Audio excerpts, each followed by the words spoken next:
결실의 계절인 가을을 맞이해서 또 우리 사랑하는 다비다 자매님들에게 생명의 말씀을 전할 수 있게 해주신 하나님께 감사드립니다. 또 지난번 모임 때 우리 다비다 자매회에서 우리 이수교회 성전 보수 작업을 올해 큰 행사를 두 군데 했는데요. 거기에 또 여러분들이 동참해 주셔서 제가 교회 대표로 진심으로 감사를 드립니다. 이번 주에 저는 보람 있는 사역 두 가지를 했는데, 하나는 이번 주 화요일 날 저희 강남 지방에 성결 교회가 65개 교회가 있거든요. 그 강남 지방에 이제 만 70세가 돼서 은퇴하신 은퇴 목사님들 한 20명 정도 모시고 강화도를 다녀왔어요.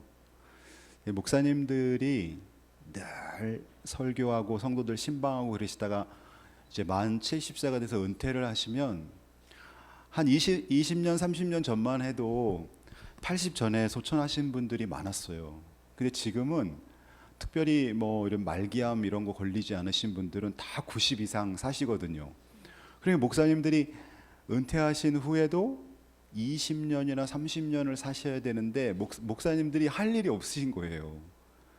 특별히 뭐 일을 안 해보셨기 때문에 굉장히 이렇게 울적해 하시는 분도 있고, 물론 천국을 소망하며 사시지만, 그래서 은퇴 목사님들 모시고 강화도 가서 같이 회도 같이 이제 대접하고, 그 다음에 또 강화도에 가니까 그 강화 숯가마라고 있더라고요.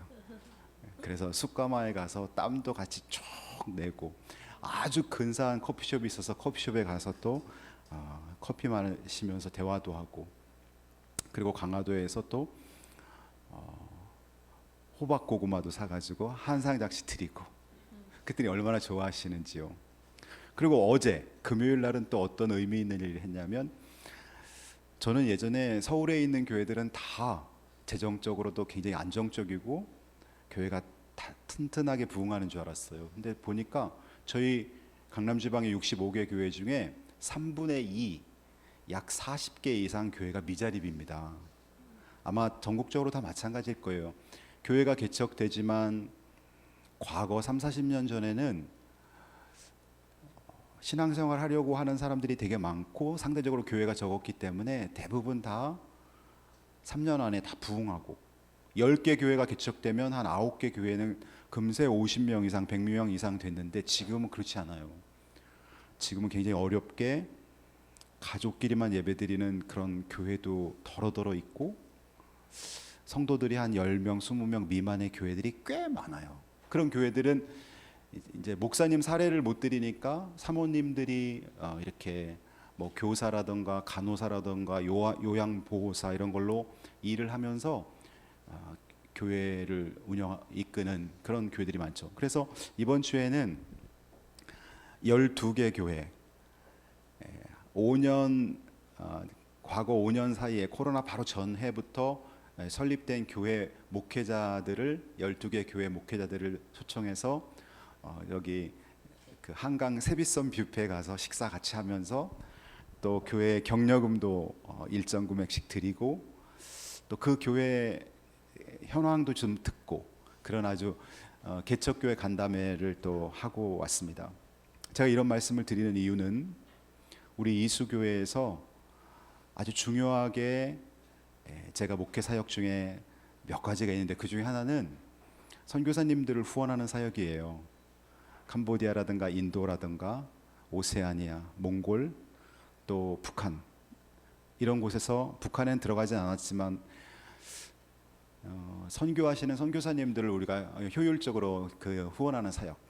그리고 두 번째 사역이 뭐냐면 바로 우리 다비다 자매의 우리 싱글맘들을 우리 교회에서 최선을 다해 섬기는 거예요.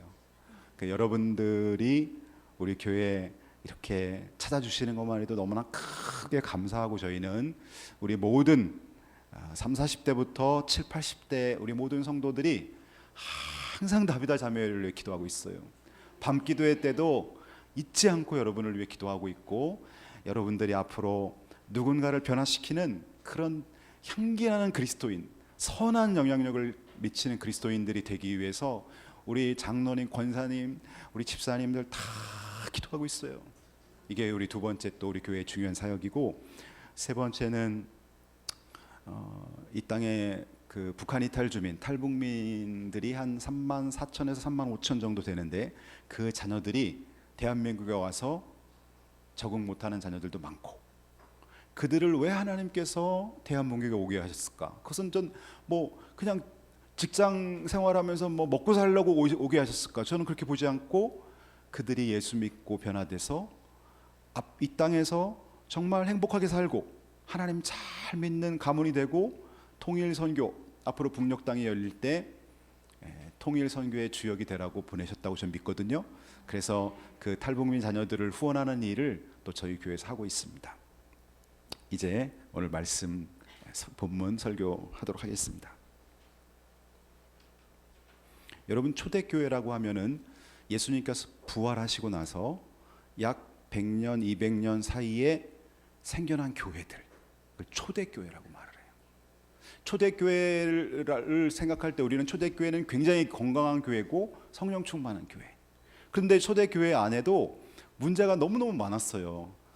우리 다비다 자매 안에도 뭐 소소한 일들이 생길 수 있지요. 초대교회 안에 어떤 문제가 일어났냐면은, 초대교회, 오늘 본문 로마서는 바울이 로마 교회에 보낸 편지, 수많은 신앙적인 갈등, 지금은 성경책이 있지만 그 당시 사람들은 없으니까 구원에 대한 교리도 잘 모르고, 그 다음에 어떻게 살아야 될지도 잘 모르는 그들에게 바울이 아주 사랑스럽게 조목조목 신앙생활에 대해서, 그리고 사회생활에 대해서 적어놓은 글이 바로 로마서입니다. 로마 교회 안에 어떤 일이 일어나냐면, 유대교라고 말하면 여러분 구약의 하나님을 믿는 그 종교, 이스라엘의 구약 성경을 믿는 종교 신앙인들, 그 유대교라고 우리가 말하잖아요. 유대인들, 그 유대인들이 예수님을 믿고 개종해서 그리스도인이 된 성도들이 있었고, 또 이스라엘 사람이 아니라 이방인들, 그 중동 지역, 이쪽 지역의 유럽 거쳐 살면서 예수를 믿은 이방인들이 로마 교회 안에 있는데, 이들 안에 갈등이 일어난 거예요. 어떤 갈등? 첫 번째 갈등은 이거예요. 유대교 출신의 기독교인들은 자기들이 안식일, 우리가 구약에서 안식일 하면 토요일이 안식일입니다. 근데 우리는 왜 일요일을 주일로 여기냐면은, 안식의 주인이신 예수님께서 일요일, 주일날 부활하셨어요.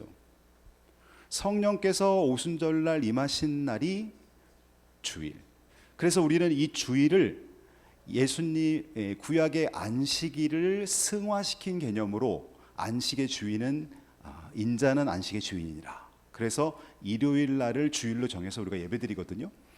근데 유대교 출신의 그 성도들은, 아니 토요일 날이 안식일인데 토요일 날도 예배드려야 된다, 그렇게 주장을 하는 거예요. 그래서 실제적으로 교회사를 보면 AD 한 300년 정도까지는 토요일 날도 예배를 드리고 주일, 일요일 날도 예배를 드렸어요. 그러면서 이제 또 어떤 문제가 있냐면은, 우리가 구약 성경에 보면 이스라엘 백성들이 지키는 3대 절기, 무교절, 칠칠절, 초막절. 이 무교절은 유교병을 먹었다 해서 유월절이라고도 하고, 또 유월절, 무교절은 같은 말이고, 그 다음에 칠칠절은 77에 49, 50하고 거의 비슷하죠. 그래서 칠칠절하고 오순절은 같은 말이에요. 그 다음에 초막절하고 수장절, 요 3대 절기를 계속 이스라엘 백성들이 지켜왔는데, 이제 신약의 교회에서는 이 절기가 아닌 주일을 이제 예배를 드리니까, 그런 데서 이제 이 특정 날을 중요시 여기는 거예요. 유대교 사람들은 이거를 계속 지키길 원하는 거예요. 이방인들은 우리는 주일날만 예배하겠다. 그래서 이 날을 놓고 갈등을 갖게 되는 거예요. 또 하나의 문제는 먹는 거에 문제가 있었는데요. 이 유대교 출신의 기독교인들은 가만히 보니까 이 로마 시대 때 얼마나 많은 그 우상이 있었어요. 그리스 로마 신화도 많이 있지만 그 당시에 우상에게 제사 드렸던 짐승의 고기, 돼지고기, 소고기 이런 것들이 버려지는 게 아니라 다 시장으로 유통돼서 판매되고 있는 거예요. 그러니까 그걸 알게 된 유대교 출신의 그리스도인들은 시장에서 고기를 사 먹질 않는 거예요. 왜냐하면 우상에게 제물로 드려졌다 해서 안 사 먹는 거예요. 근데 이방인들은 그게 그게 중요한 게 아니에요. 우리는 하나님이 주신 음식 우리는 다 먹는다. 그러면서 여기서 갈등이 일어나는 거예요. 먹는 문제를 가지고.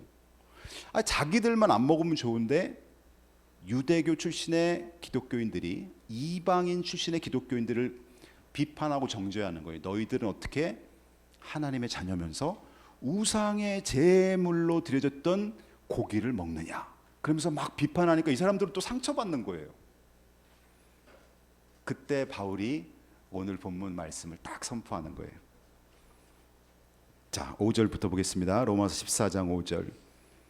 어떤 사람은 이 날을 저 날보다 낮게 여기고, 이게 지금 그거예요.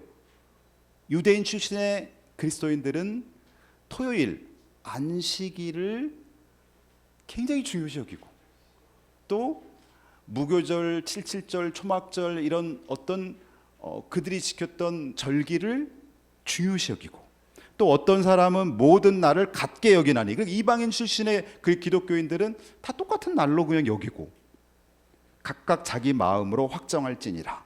그러면서 바울이 말했던 중요한 것은 뭐냐면, 나를 중요시 여기는 자도 주님을 위하여, 먹는 자도 주를 위하여 먹으니 이는 하나님께 감사하며, 먹지 않는 자도 주를 위하여 먹지 아니하며 하나님께 감사하느니라. 저는 여러분이 오늘 본문 14장 8절을 암송하기를 원합니다. 저도 청년 때 이 말씀을 암송하면서 우리가 모든 것들을 주님을 위해서 해야 되겠구나라는 가치관이 제 안에 형성됐어요. 14장 8절 보십시오. 우리가 살아도 주를 위해 살고 죽어도 주를 위해 죽나니 그러므로 사나 죽거나 우리가 주의 것이로다. 먹는 것도 제가 이걸 처음에 암송할 때는 이게 암송은 했는데 왜 갑자기 먹는 문제가 나오지 궁금했는데, 오늘 본문을 보니까 이해가 다 되는 거예요. 초대교회 때 우상 앞에 드려진 제물을 먹는 문제로 이들이 갈등이 있었구나. 그래서 바울이 먹든지 마시든지 주를 위해 해라, 그렇게 오늘 본문 8절에서 말하고 있는 거죠. 살아도 주를 위하여 죽어도 주를 위하여 사나 죽으나 우리가 주의 것이로다. 제가 시골 교회에서 한 8년 정도 목회를 했어요. 그때 거기는 정말 시골 중에도 아주 깡촌이었어요. 그 마을에 구멍가게 하나가 없었어요. 그래서 뭐 음료수 같은 거 사 먹을 수도 없고, 월요일이 되면 한 1시간 거리 제천으로 나가서 거기에서 이제 물건을 사서 갖고 오고, 동네에 다 해봐야 30가구가 채 되질 않았어요. 리다니 마을이었는데, 근데 이제 그 마을이 복음화율이 높아서 한 40%에서 50%가 기독교인이고 절반은 예수 안 믿는 사람들. 근데 아침이면은, 그때 제 나이가 30대 초반이었어요. 아침이면은, 주일날 아침이면은 전화가 옵니다. 그때는 뭐 전도사님도 없으니까 저랑 제 아내가 교회학교 예배부터 시작해서 동네 다 돌아다니면서 승합차 가지고 어린아이들 태워서 차 운행하는 것부터 시작해갖고, 어른들 저 윗말부터 아랫말 동편말 다 해갖고 어른들 모시고 왔다가 또 다 모시고, 이걸 이제 다 한단 말이에요. 근데 주일날 아침에 한 6시쯤 되면은 전화가 와요. 안 믿는 불신자 분인데 전화를 해요, 저한테. 전도사님, 제가 전도사 했으니까, 전도사님 우리 집에 식사하러 오세요, 그래요. 무슨 일이시죠? 어제 제 남편이 생신이었어요 하면서 식사로 오시라는 거예요. 근데 여러분, 이제 그때는 젊을 때니까 잠이 많잖아요. 그러니까 막 한 좀 7시까지 좀 자고, 그 다음에 또 8시부터 예배 준비하고 막 그러는데, 이제 전화가 어떨 땐 5시 반쯤 전화가 와요.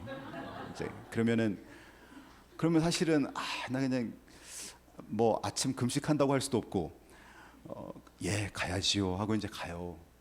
막 이제 부랴부랴 일어나서 막 가요. 그럼 이제 나름대로 이분들이 교회는 안 다니시지만 동네 목회자를 그래도 식사 대접 한번 해야지 하고서 상에다가 그냥 여러 가지 반찬을 해갖고 막 대접을 한단 말이에요. 근데 이렇게 보면 어제 제사 지낸 음식이 올라와요.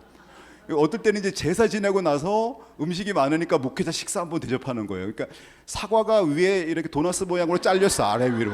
동그랗게 도너스 모양으로 사과가 잘려 있어. 이거 분명히 제사 음식이다. 네.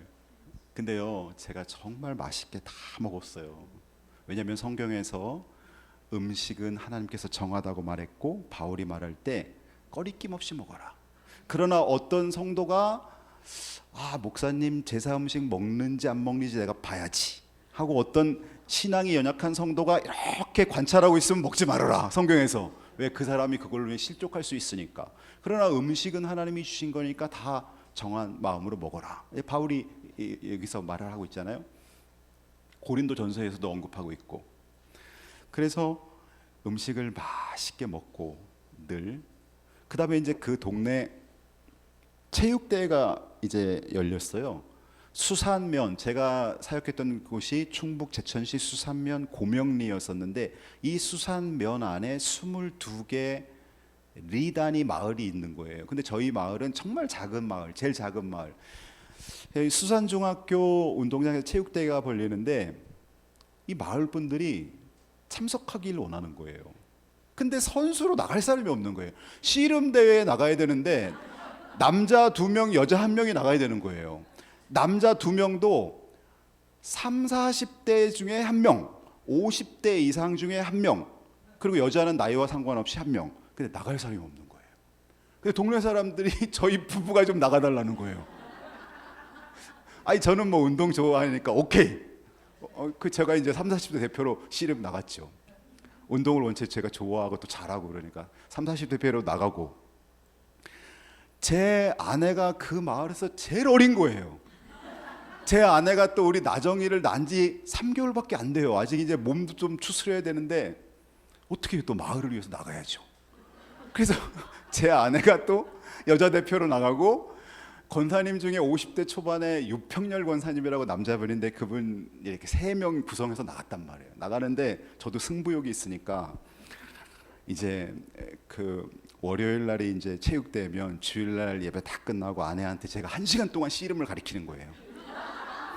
씨름을 딱 이렇게 잡고서 어떻게 가르치냐면은 씨름은 힘이 70% 30%가 기술인데 기술을 이용해야 된다. 그래서 상대방을 앞으로 이렇게 당겨보다가 상대방이 이제 뒤로 안 당겨오려고 뒤로 딱 이렇게 할 때 확 밀어붙여라. 뭐 이런 것도 가르치고. 그다음 하여튼 뭐 제가 아는 뭐 앞무릎치기부터 시작해서 뭐 들배지. 근데 그게 1시간 가르친다고 되겠어요? 안 되죠. 그런데 열심히 가르쳐갖고 이제 씨름 대회가 딱 벌어졌잖아요. 제가 이제 남자 1명을 멋지게 이겨버렸죠. 이겨버리고 제 아내 차례가 온 거예요. 제 아내 차례가 왔는데 아내가 가르쳐준 대로 어떤 동네 여인 1명을 이기는 거예요. 딱 밀어붙이기로. 그래서 이제 2대 0으로 해서 이제 그 권사님은 뭐 저도 상관없이 2대 0이니까 우리가 한 판 올라갔어요. 한 판 올라갔는데 이제 두 번째 판에 제가 또 멋지게 이겨버렸죠. 이겨버리고 제 아내 차례가 왔는데 오티라는 마을에 살고 있는 어떤 분인데 제 아내는 키가 170이 넘어요. 근데 그분은 제가 볼 때 한 1m 55밖에 안 돼요.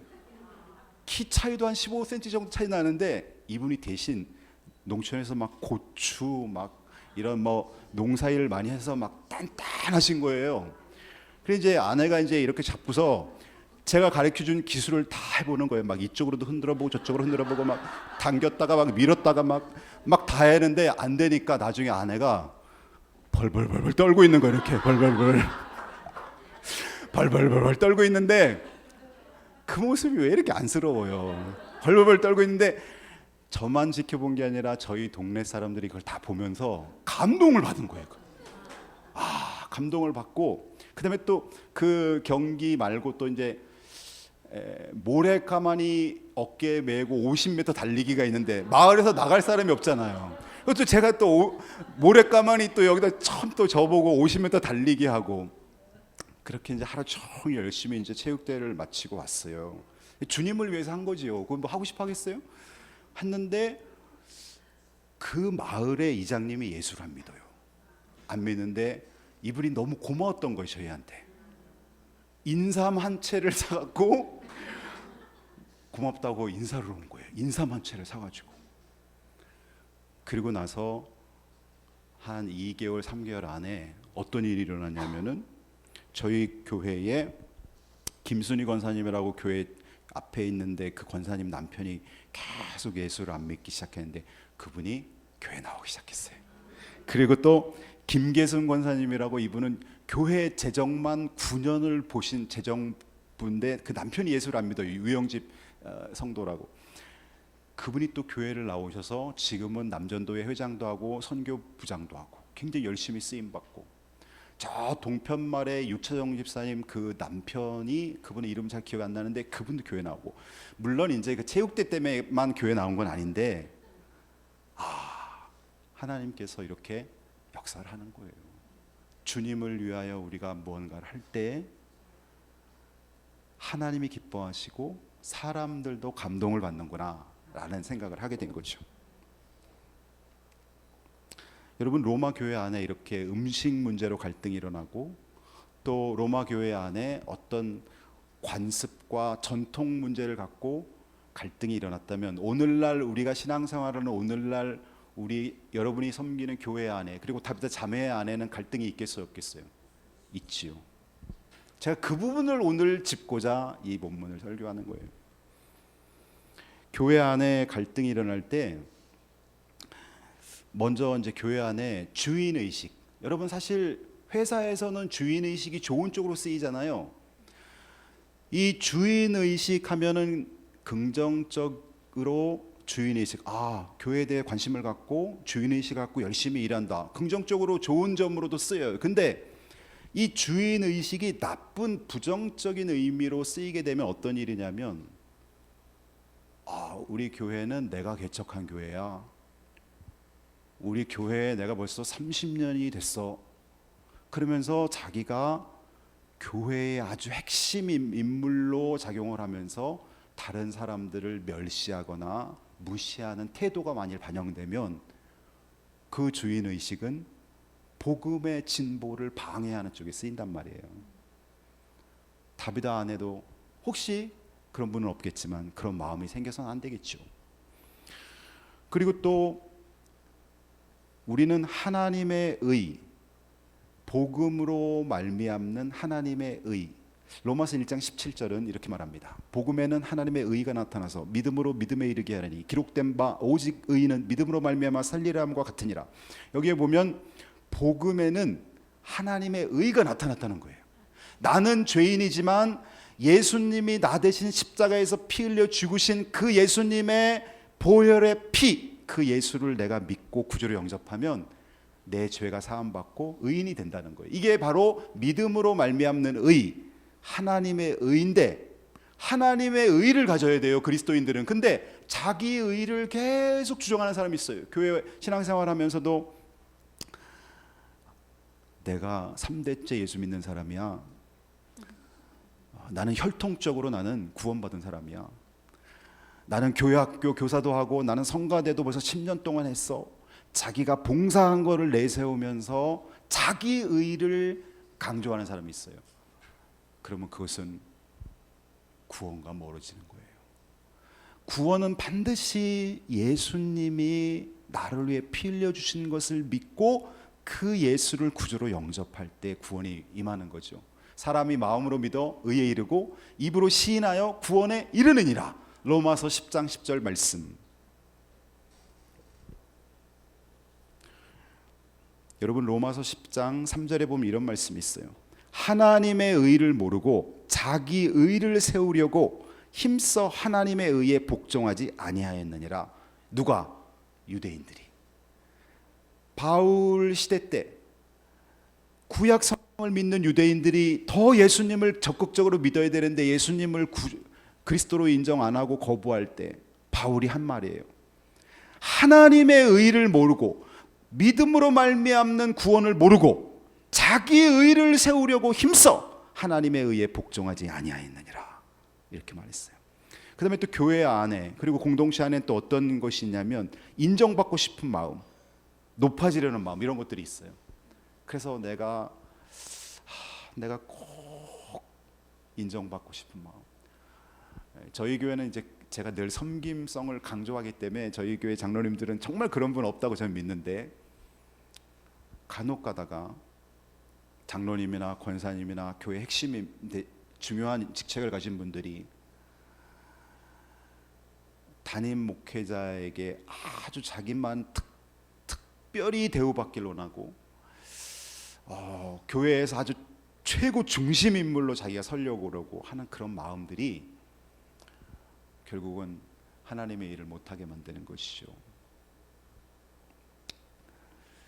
또 네 번째로 형제를 품지 못하는 이기주의. 이건 아마 여러분도 조별 모임 할 때 혹시 우리 조장들은 잘 기억하셔야 돼요. 저희 교회에, 이건 저희 교회 아픔을 하나 얘기하는 거예요. 제가 저희 교회 온 지 10년이 됐는데 저희 교회는 이제 오후 예배를 목장 예배로 바꿨어요. 그래서 점심 식사하고 한 1시나 1시 10분부터 목장 예배를 목장별로 드리는데 70 넘으신 어르신들은요, 주로 대화가 어디로 자꾸 흐르냐면 정치 이야기로 자꾸 흘러요. 40대 분들은 무슨 얘기가 주가 되냐면 자식 문제가 주가 돼요. 우리 자녀들 학원은 어떻게 보내고 뭐 대학은 어딜 보내고, 자녀 문제가 목장 모임에 많이 나와요. 근데 남자분들, 특별히 남자분들은 이제 70 정도 되면은 한국 사회에 대해서 알고 대통령부터 국회의원들이 자기보다 나이 적은 분들이 많잖아. 그러니까 아는 게 많으니까 정치 이야기를 많이 해요. 정치 이야기가 나오면 얼른 목장 리더가 이거를 싹 매듭을 져서 그날 담임 목사님이 설교한 내용을 갖고 삶의 적용 부분들을 나눠줘야 되는데, 그렇지 않으면 상처를 받는 거예요. 저희 교회도 여당을 지지하는 분이 있고 야당을 지지하는 분이 있고, 진보 성향이 있는 분이 있고 보수 성향이 있는 분이 있고, 극진보가 있고 극보수가 있단 말이에요. 그러면 이런 대화를 나눌 때 안 나올 수는 없죠. 나오면 얼른 목장 리더가 딱 방향키를 딱 바꿔서 그렇게 생각하시는군요 하면서 얼른 오늘 설교 주제로 딱 들어가고, 일주일 동안 하나님과 나와의 만남에서 일어난 사건들을 나눠야 되는데 그렇지 못해갖고 저희 교회에서 아무개 어떤 한 분이 정치 이제 이런 부분들을 얘기하는데 또 다른 분들이 강하게 반대 의견을 강하게 제시하면서 이분이 좀 무시당한 느낌이 드나 봐요. 교회를 안 나오시는 거예요. 그 전화를 드리면 막 이렇게 얼버무리면서 얼른 주제를 바꾸고, 그래 나중에 들어봤더니 그런 사건이 있었던 거예요. 근데 이분이 다른 교회로 가버렸어요. 근데 다른 교회 가서 신앙생활 잘하면 그것도 다행인데 또 아주 예수 믿는 일까지 버렸을까봐 걱정이 되더라고요. 여러분, 다비다 자매 안에서도 항상, 제가 이제 설교 결론입니다, 주를 위하여. 아시겠죠?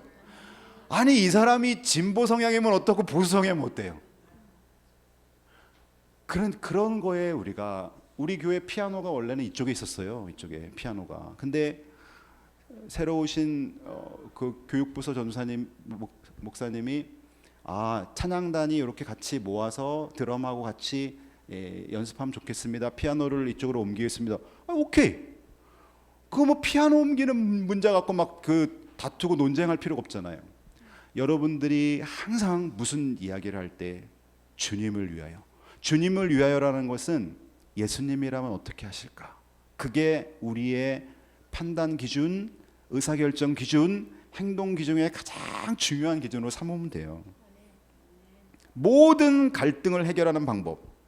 오늘 본문에서 제일 많이 나오는 어구를 찾아보세요. 자, 문제. 오늘 빨리 본문 보세요. 순서지에. 오늘 본문에서 제일 많이 나오는 어구가 뭡니까? 주를 위하여. 주를 위하여가 무려 5번이나 나와요. 어디에 나옵니까? 6절부터 8절 사이에 주를 위하여, 주를 위하여, 주를 위하여, 주를 위하여. 자기를 위하여 행동하지 말고 주를 위하여 행동해라. 그래서 오늘 설교 제목이 주를 위하여. 주를 위하여. 이 주를 위하여를 늘 생각하면 여러분 갈등이 없어요. 다비다 자매 안에서도 무슨 갈등이 있잖아요. 모여서 대화하면서 주님이 무엇을 원하실까? 주님을 위해서 내가 뭘 할 수 있을까 생각하면요, 문제가 다 해결돼요. 그리고 여러분 자녀 문제도 마찬가지예요. 여러분 자녀들하고 갈등이 있는 분들이 많지요. 자꾸 내 고집 피우려고 하지 말고 주님이 뭘 원하실까? 주님을 위하여 내가 내 자녀를 위해 할 수 있는 게 뭘까?